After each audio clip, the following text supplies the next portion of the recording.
Good evening, good evening, good evening, good evening. Thank y'all for tuning in to Because I Feel Like a Podcast. It's your boy Swerve. I'm here with my guy Nelson. We just here to chop it up and talk about the NFL draft that is officially started right when we did at 8 o'clock. So Nelson, what's good with you? Oh man, nothing. Peace and blessings, everybody. Man, this is a great night. This night will change people's lives, family.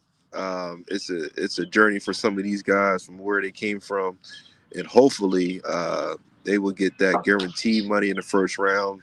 But please believe the NFL draft is not just one day; it is 3 days. So even Mr. Irrelevant gets a chance to play on the NFL field. Yes, he does. Yes, he does. Yes, he does. This is a big day for a lot of people. Good luck to all the guys.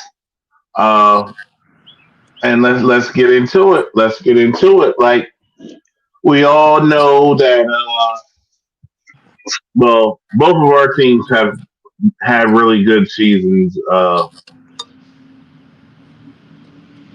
and we're both of our teams are picking late. Both of our teams are picking pretty late. Um,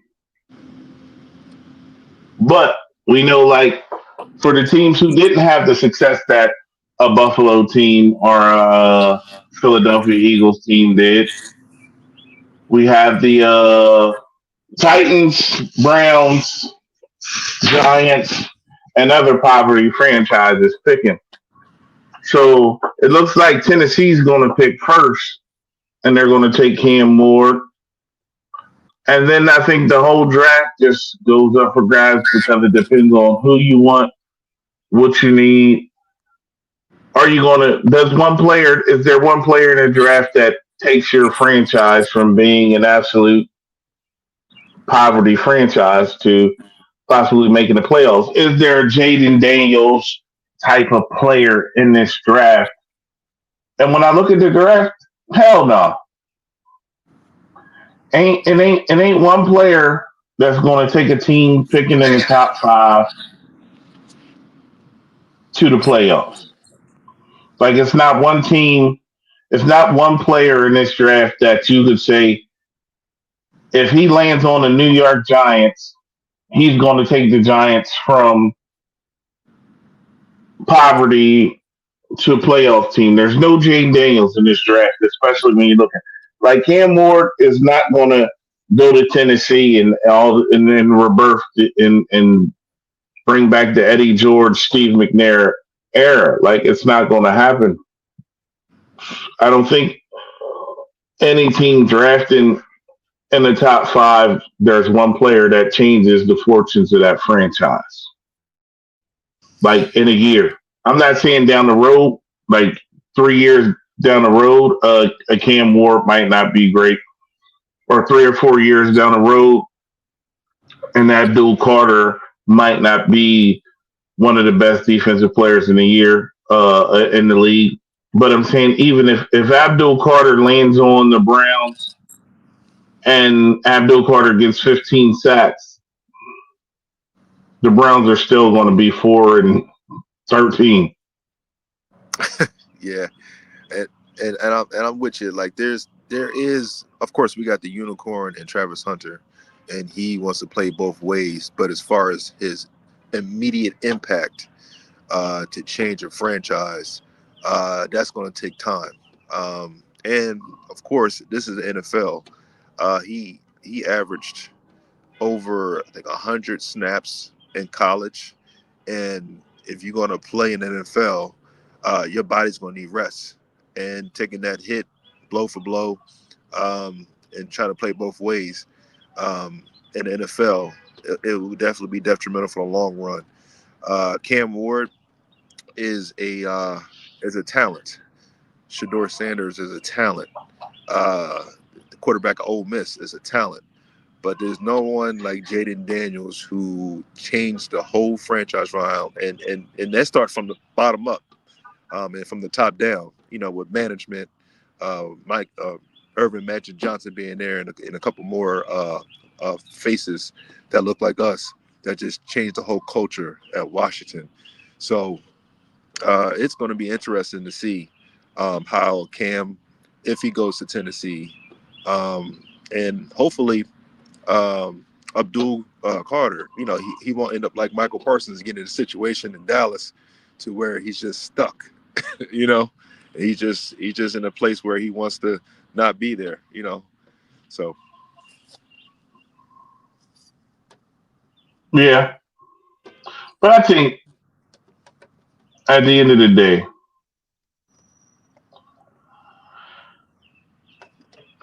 the best three prospects in this draft are guys who are good players and you can build around, but they aren't guys who completely change your franchise in a year. And what I mean by that is that like you get a guy like a Joe Burrow. Joe Burrow turned the Bengals into instantly he made the Bengals legitimate playoff threats, right? mhm. Or you look at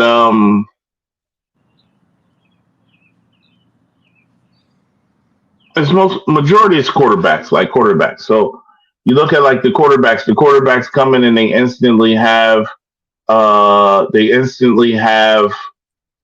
effect on franchises. There's no player like even Cam Ward, it would take a miracle, number one, because Tennessee is a pretty shitty organization. They're a poverty franchise. But if it's going to take more than just the Cam Ward to turn that everything that's going on in Tennessee around. Like the Raiders are trying to trade up with the Giants to get Abdul Carter. Abdul Carter and Max Crosby would be a really good tandem.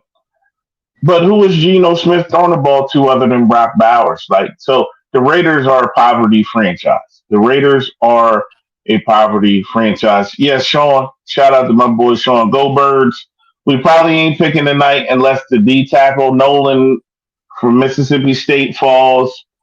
Uh, Loveland, the tight end from Michigan, or the safety from Georgia. Those are the only three players I would be happy with picking tonight. If it's not one of them three, trade out, trade back, get some value built. Howie's been killing it in the second round. But yeah, there's not that guy. There's not that guy that stands out. Like there's plenty of talented kids in this draft, but there's no like one guy that everybody's like. If you get this guy, you're setting your franchise up for immediate. He's going to make an immediate impact. I believe again. I see Will Campbell, Abdul Carter, and probably Genty are the best three players in this draft. Yeah. And speaking on that, so Ashton Genty, he's going to a organization, the Jaguars, if he's there, with Trevor Lawrence, and then you got Travis Etienne, whose production has gone down. But I can see that being a Sonic and Tell situation, to where you got two complement each other, and you can start a run game. Who's going to block for the that line? You know what I mean? And then the defense No, for the Jaguars. How you going to put them in a great field position? As a defense goes into the offense. So that's a head scratcher there, and hopefully, he won't get to a situation to where it's like I'm getting gassed out like a Christian McCaffrey, um, or anybody, the running back out of the Colts. I forgot his name. Jonathan Taylor. Yeah, Jonathan Taylor. Yeah, and that's all you have is that. Well, I think if the Colts spend a first round, I mean not the Colts. If Jacksonville drafts uh Genty, then ATN is gone. Mm, There's no reason for him to even be in the. If they take If they take that pick, if Jacksonville takes him, he's definitely going. The problem with Jacksonville is like Trevor Lawrence isn't who he was supposed to be. Like, and that's the only issue with Jacksonville. Like, Jacksonville thought they hit the jackpot when they got Trevor Lawrence, and they thought they had the quarterback that was going to be the best quarterback in the league for the next 10, 15 years. And it turns out good old Sunshine isn't anything that he was supposed to be. Like, they thought they had, they thought they had the vanilla Deshaun Watson who doesn't do what he's accused of. Like, because Sunshine had all the intangibles. Sunshine was the highest rated quarterback prospect in college in a long time. Like, up before Caleb Williams, Sunshine was the Caleb Williams. Like, Trevor Lawrence was supposed to be the quarterback of the future. And Jacksonville invested so much into Trevor Lawrence. Um, and he hasn't panned out yet. I'm not saying he won't pan out eventually, but like when you draft a guy and then you build your whole franchise around a guy, and then the guy doesn't pan out how he's supposed to, but you've already gave this guy an extension, it looks bad. But we see it oftentimes when we speak on the Trevor Lawrences and the Justin Herberts of the world. Um, those guys tend to get so many more passes than say a guy like Jalen Hurts, who was a second round pick. Mm-hmm. Who was a second round pick? The Josh Allen. Josh Allen. The Bills literally revolve around Josh Allen, right? Right. The Jacksonville revolves around Trevor Lawrence. That's why Jacksonville hasn't been good. Here's the difference between Jacksonville and Buffalo. They both built their teams around they both built their team around kids who were predicted to be superstar quarterbacks at some point in the first 5 years of their career. Same thing with the Chargers. The difference is Josh Allen is actually a superstar quarterback, and Trevor Lawrence isn't a superstar quarterback. Yeah. The Baltimore Ravens, for as much flack as Lamar gets, the Ravens are another team. They built their team around someone they felt had the potential to be a franchise quarterback. And Lamar has not gotten them to a Super Bowl, but as long as Lamar is the quarterback, the Ravens have a legitimate shot at going to a Super Bowl. Yeah, and the guys you mentioned, Josh Allen, Lamar Jackson, um, those guys are built for their system. Josh Allen, when Stephon Diggs left, it was all on his back. Um, Good thing for uh, Lamar Jackson is that he has King Henry as a running back. So the pieces that Baltimore put on their depth chart is amazing. Now for Josh, Keon Coleman, Knox, Secure, those guys are pretty much glorified role players. But far as a running back and another receiver, that's what we need. And as far as a cornerback, that's what we need. We're pretty much old in the tooth when it comes to our defense. If we get some fresh legs in there, that would be great. Um, but as far as the franchise quarterback, because we got Cam Ward and Shedeur Sanders, um, and thank God that we have this conversation about black quarterbacks for one, because we know that it's come a long way, since the Warren Moons, since the Randall Cunninghams. But far as the system, and I want to ask you this question: Is Shador Sanders more of a system quarterback, or is Cam Ward more of your franchise player? Um, if I had to choose between the two, my pick is Shador. I think Shador is being criticized, and a lot of things that he does are being overhyped, and he's being judged because of his last name.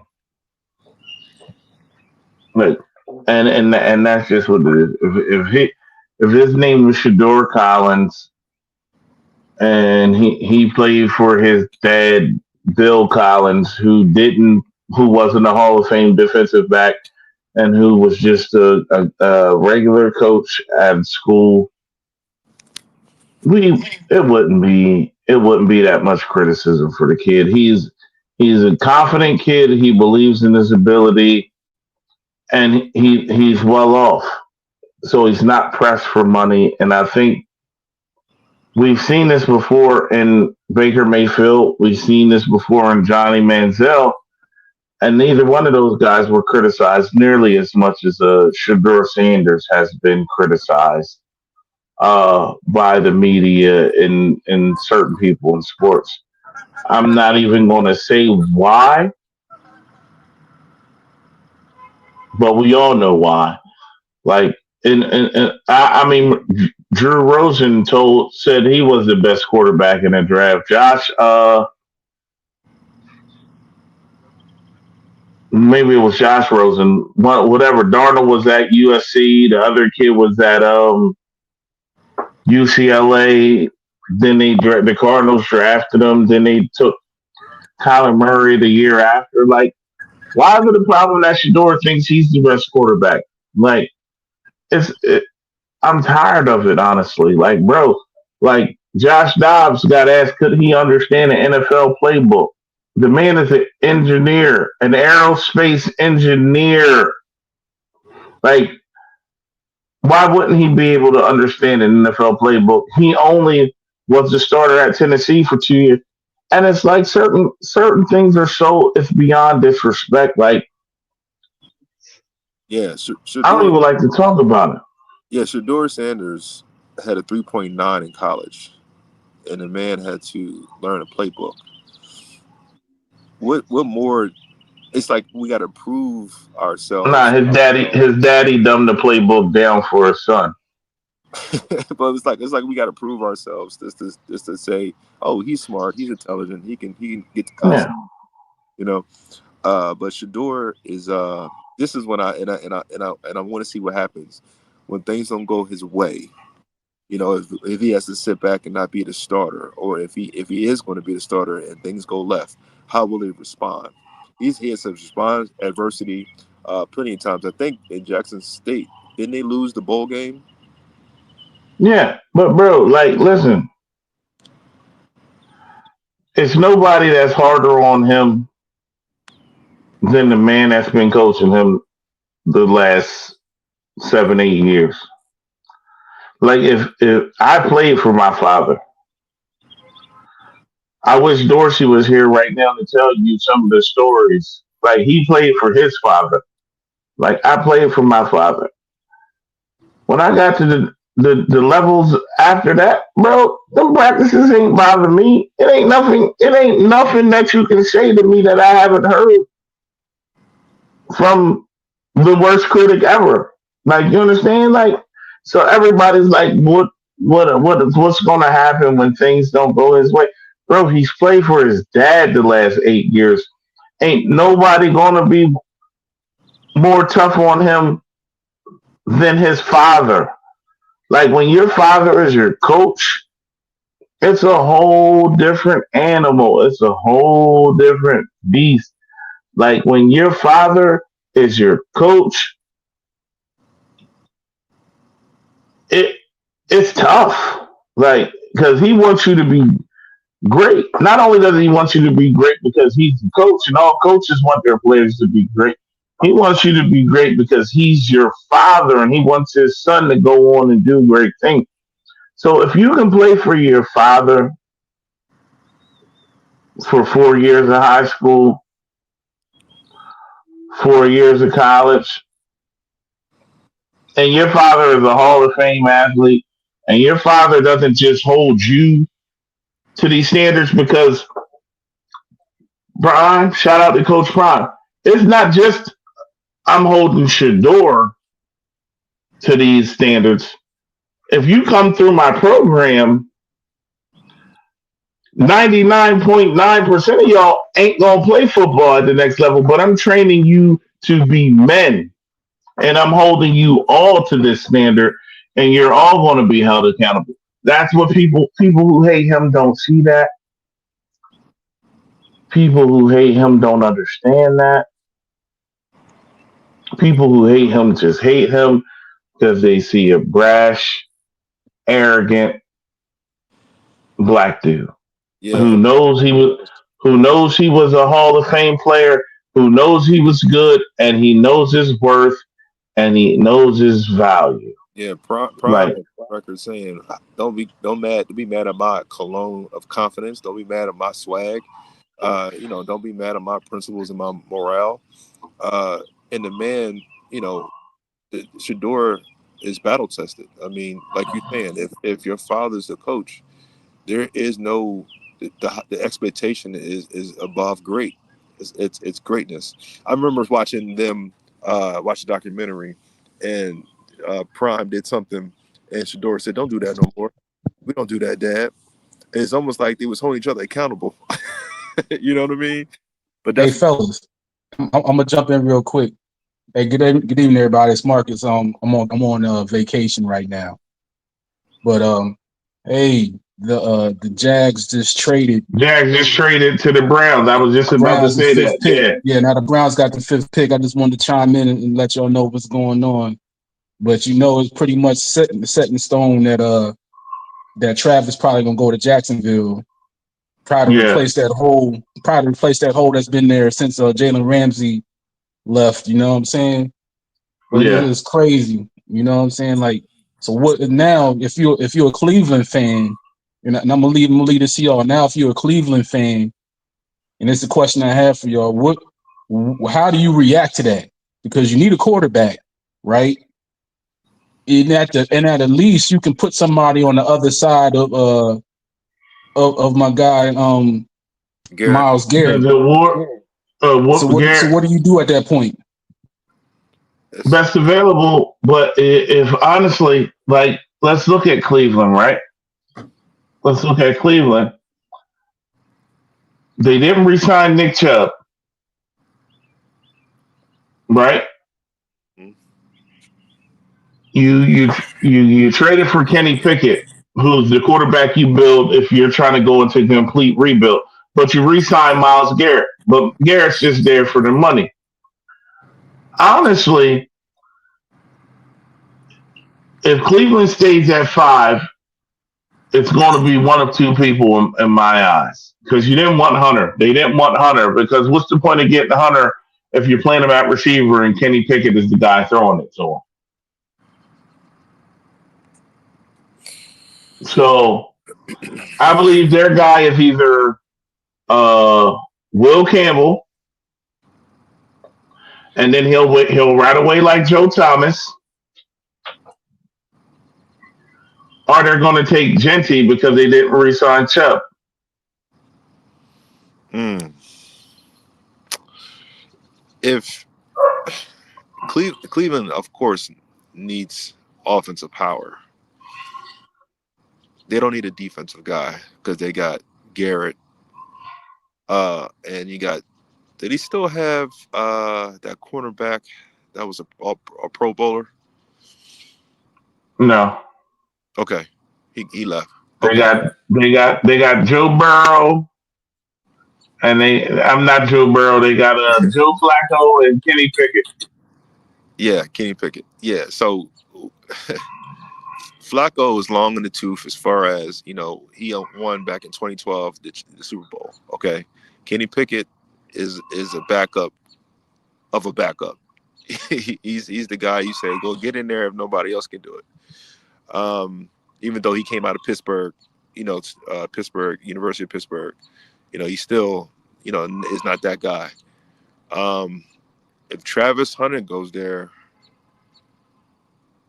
that would be a deep threat for Flacco. Flacco got a huge arm, but No, I don't know. Flacco's in. Travis Hunter went to Jacksonville.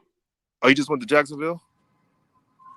Yeah, I think these next couple picks about to get traded. These next couple picks, because Abdul Carter should be the pick right here, but the Giants drafted Thibodeau.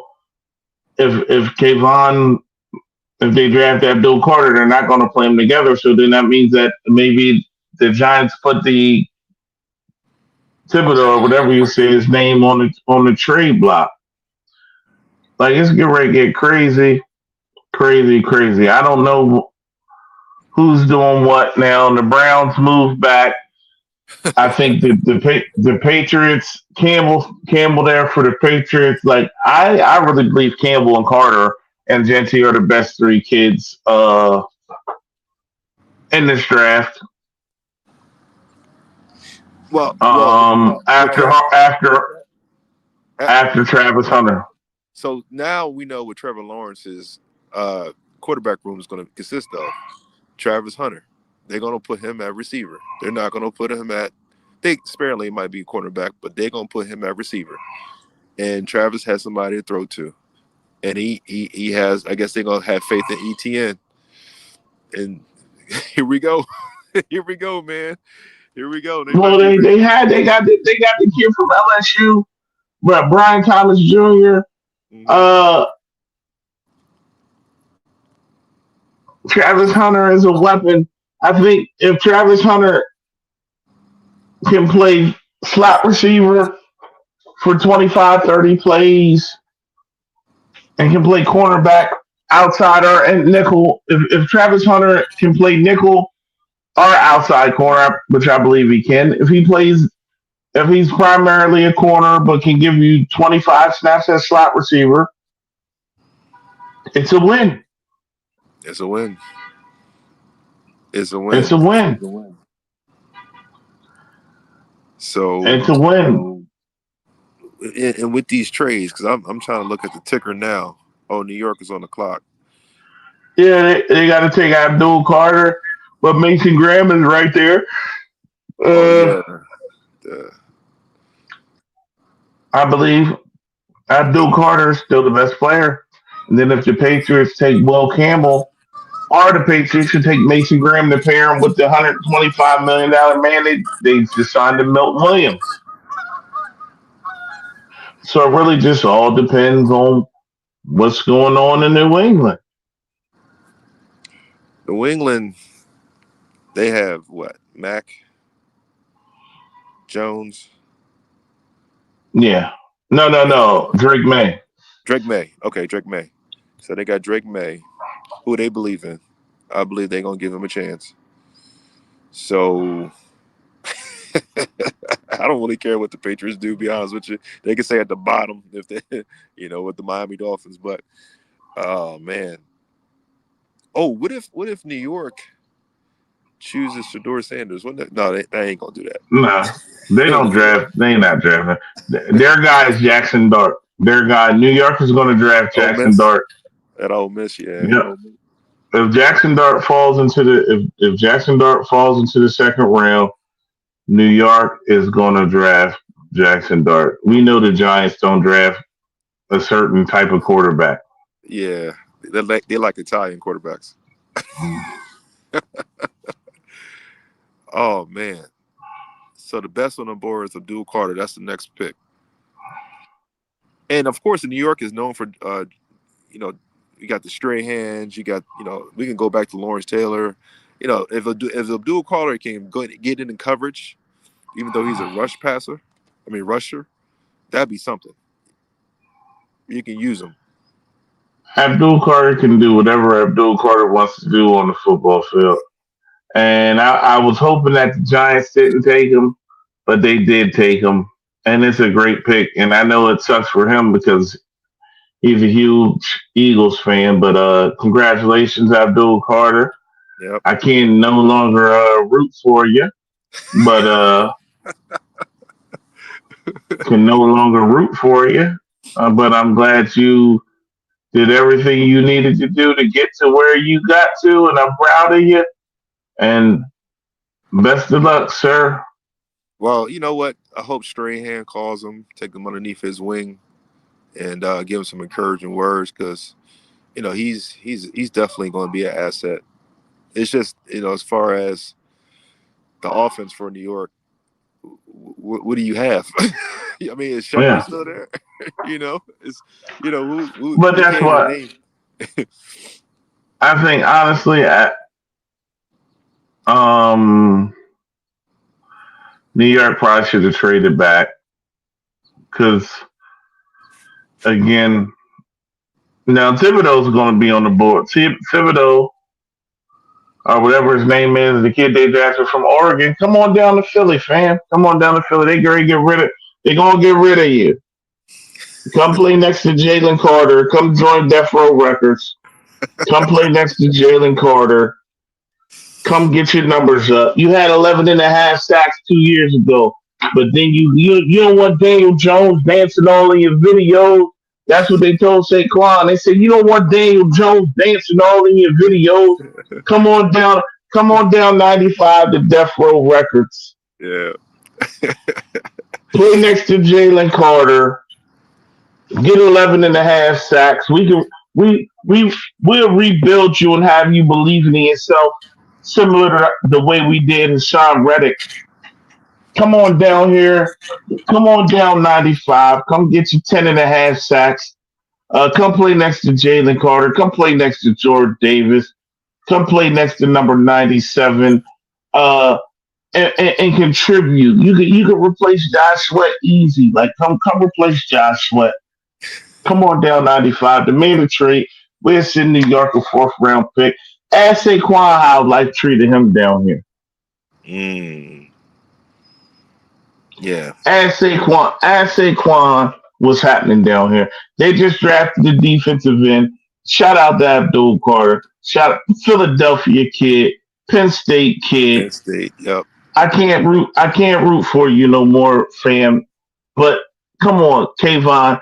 Demand a trade. We're sending New York a 4th round pick. You come down here to Death Row Records. You play next to Jalen Carter. You play next to Jordan Davis. You get a couple sacks. We'll get you paid. Vic can get you paid. You might not get paid from Death Row, but Vic can put you in position to get paid. Just ask Christian Wilkinson. Christian Wilkinson played for Vic and got paid. He ain't do nothing this past year, but guess what? His bank account nice. Come on down 95. Join Death Row Records. They just drafted Abdul Carter. They don't want you. What you thought you was Kobe? Ain't that what Draymond told Paul Pierce? Yeah, you said you think you Paul Pierce, you think you Kobe. He said, what you thought you was Kobe? They don't love you. This ain't your farewell tour. Thibodeau, it's your farewell tour. They done drafted Abdul Carter, bro. You're not getting no snaps. You are not getting snaps, fam. They just drafted the best defensive end prospect in the last few years since you. And if y'all was in the same draft, he would have got drafted over you. Leave, fam. Tell him you want out. Come on down 95 to Death Row Records. Like, we going to bring you back just the way Pop wasn't cracking over the East Coast no more. He went over to Death Row and got a buzz again. Like, nobody was checking for Pop. He got shot, and then he went over Death Row Records, and he got with Snoop and them boys. Come on down 95 to Death Row Records. Hey, come on down 95. Y'all might get Will Johnson, that cornerback out of Michigan. Y'all want him? No, we'll take him. He got too many injuries for me. If we draft the cornerback, I want the ball from Kentucky. But I don't want no corners. But if we take a corner, I want the corner from Kentucky. But look, hey, Thibodeau, Adoree Johnson, Dory Johnson just jumped on. He came down 95 to Death Row Records. Tell him you won out. Tell them you want out. They just drafted Abdul Carter. You're not getting snaps. You're not going to reach none of them incentives. Come on down Death Row Records. Come on down Death Row Records. We got Snoop and Dre on the defensive line. We got Carter and Davis already there on the defensive line. Come on down to Death Row Records. Get your sacks. You get to see them Bulls twice. You can play hit them up twice. Twice in a season. You can play hit him up. Like, demand a trade tomorrow, fam, because they got that dude Carter. Like, you done. You done. You might as well use a sick day tomorrow, man. They drafted that dude Carter. Like, ain't no reason for you to go to work. There's no reason for you to go to work tomorrow, Thibodeau. They drafted Abdul Carter. Like, you mad. You punching air like Ricky right now. They did it. So the Eagles don't really need nobody on defense. So They what do you do. think? Who? Sorry, you got your safety. You got the white boy with the safety, right? Blankenship. Yeah, but we need a safety. It's the safety from South Carolina. It's the safety from Georgia. Both of them are really good players, but I don't think either one of them are going to be around when the Eagles draft. The kid from South Carolina is just an athletic freak. I think he's 6'4", ran 4.48, something crazy like that. He's raw. He's definitely raw. He reminds me a lot of what was the kid's name? This is the part that scares me. When Clemson was good, they had Isaiah Simmons. Okay. Oh, the slap. Oh yeah, from Clemson. Yeah. Like, and Isaiah Simmons, he don't got a position in the NFL. Yeah, they switched Army knife. Yeah, he didn't know where to go. Yeah, but see, when that's what they say to make people feel like they're good about themselves. But honestly, Isaiah Simmons is basically Kayvon Wallace with a bigger buzz. Like, Isaiah Simmons is positionless. You can get expose him. He sometimes, even if he's in the box, you can out physical him. Like, but in college, he was that bull. Like, and that's the kid from South Carolina. He looks good. He flashes on film. You're like, damn, that kid can play ball. But then he got a lot of Isaiah Simmons traits. Like, when I watch Isaiah Simmons and I watch him, they play a lot of like. Yeah. So it's like if you hit on it, boom, and you get him and he pans out, like, you gonna look like a genius for drafting him.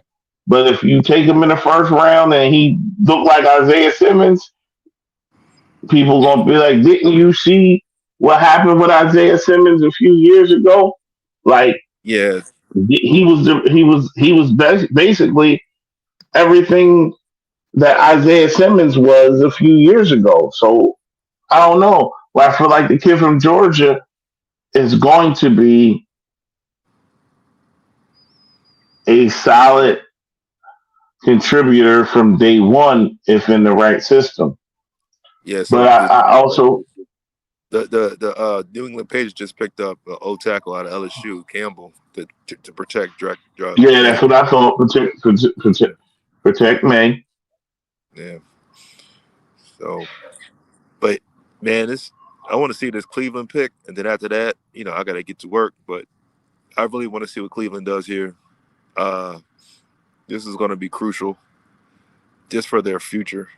Even though I don't think they're going to win over any game over 500, but just for like 2 or 3 steps down the line, I really want to see what Cleveland does here. Because you got 2 of the best offensive guys just off, unless they get a tight end. I know they're not going to go tight end though. No, it's too early. Yeah. It's way too early to go tight end. I mean, Tyler Warren is a dog, but like Tyler Pitts went early. Brock Bowers went early, but he didn't go this early. Like, I think before Kyle Pitts, I think the last tight end to go this early was like Vernon Davis. Yeah. So like, Hey, I you don't tell them the know, story about Vernon Davis, man. How he man. Listen, listen. he rolled up on you, dog. I don't want no. Now that I've grown up, I don't want. And I know, Uh, I may have said some harsh things about Mr. Davis. Mr. Davis may have said some harsh things towards me. Um, it is what it is. Like we we squashed our differences. He don't even know who I am no more. Like, because I'm sure he not holding on to anything at all. But I root for him. Mr. Davis was a dog. Like, and I apologize for saying he stole his ring.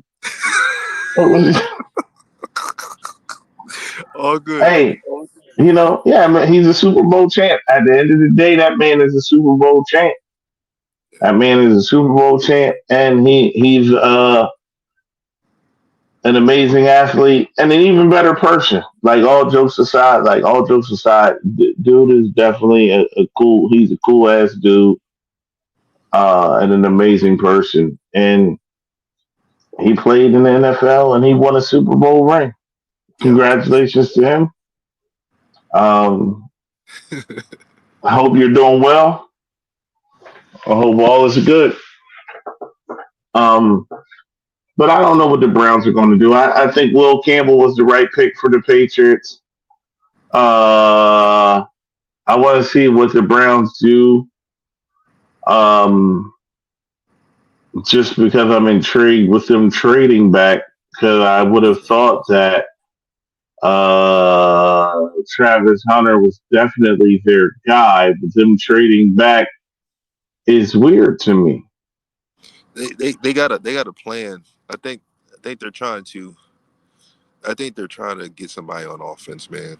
I believe if they pick up Ashton, that would be something. But running backs don't go this high Well, though. no, in offensively,